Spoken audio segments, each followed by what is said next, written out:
one of the things a physician's office has to do, not that they have to do, that they normally do, is they hire a full-time person to do this kind of credentialing in their office, because this is a full-time job.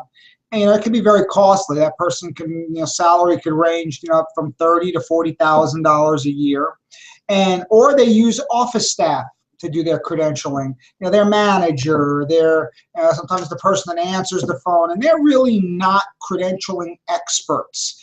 And when you don't have an expert doing this here, you have problems that occur. Number one, you want to make sure that your contracts are negotiated annually.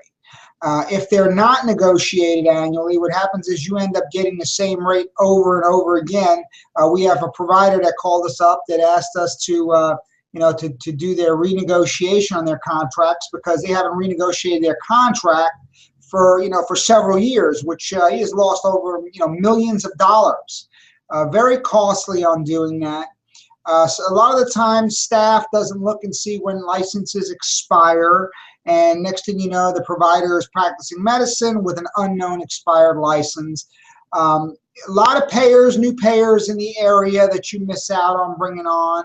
There are times when if it's not monitored correctly, the payer will no longer be par with the provider, and then what happens is that when it comes time to submit bill, they get a denial. So, these are very important factors when doing credentialing.